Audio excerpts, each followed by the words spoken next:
Good morning, friends. I have to start just by commenting on these palm fronds because they're amazing. I was here a few days ago when Judith was setting them up and saying, what do I do with these beautiful palm fronds, and how she put them out. They just look like the astral spine, don't they? They're just lifting our energy straight up toward God. It's so beautiful. So thank you for making such a beautiful altar. You know, I was raised in the Catholic tradition, so this week, which for those of you that may be unfamiliar with it, is called Holy Week, right between Palm Sunday and Easter Sunday, these 2 days of triumph and victory. We have a whole drama that plays itself out.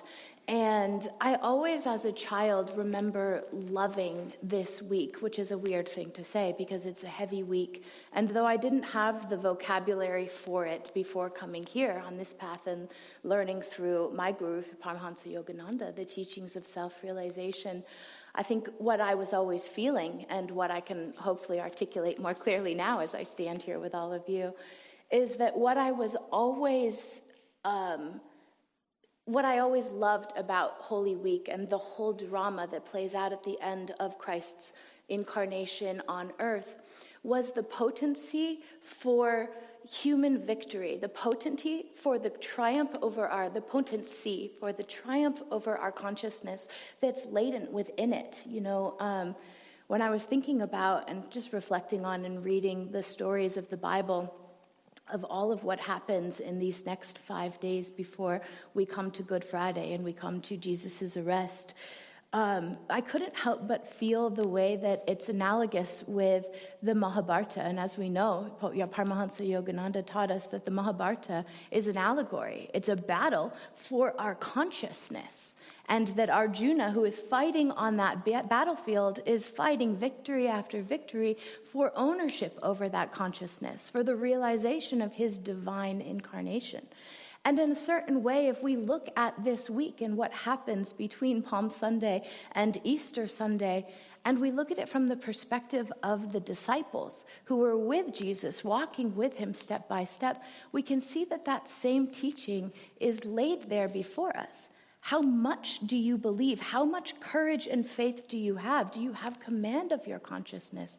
And Jesus is leading his disciples, and through his disciples, of course, each one of us, to that realization. Because the avatars come for one reason only, and that is to uplift our consciousness and to awaken us to that divine light. And so this whole drama that plays out in these next 5 days has but one purpose. How much can you see yourself in that divine light? And maybe it comes from watching Christ, but what Christ does is quite superhuman over these next 5 days. And don't worry, for those of you that don't know, I keep alluding to it. We're going to go through it in just a moment here. But what Christ does is superhuman. But if we look to the devotees, if we look to his disciples, and we see the struggle, and we see the challenge, and we see the ways that he's constantly coaxing and inviting them to pick up their proverbial sword, just like Krishna says to Arjuna, pick up your bow and arrow, you must fight.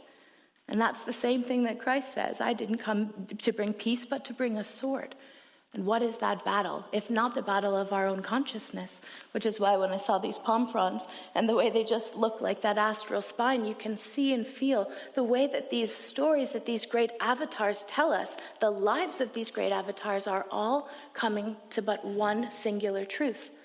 Where is your courage of conviction? Where is your faith? And do you have the power to own your consciousness? Do you have victory over your consciousness? And it begins today, Palm Sunday. And I was commenting or whispering to James, who was sitting next to me up here, I wish I could just ask the choir to come back up and sing that song. It's called Palm Sunday, but sing out Hosanna again.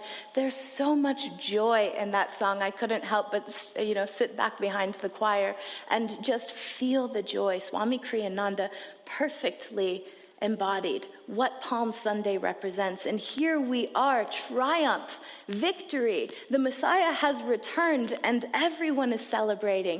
And as we heard in the reading that James shared with us, even the Pharisees who come to warn Jesus and to say, don't enter into this kingdom, tell them to turn back, tell them to silence themselves.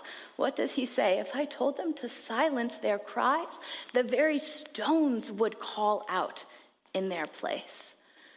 And for the devotees, the disciples who are trailing behind Jesus, it's easy to have faith in this moment. Here's the pinnacle. This is what we've been waiting for. Everyone is celebrating the return of the Messiah. He will be named the King, and we will share the teachings. Everyone will see, right?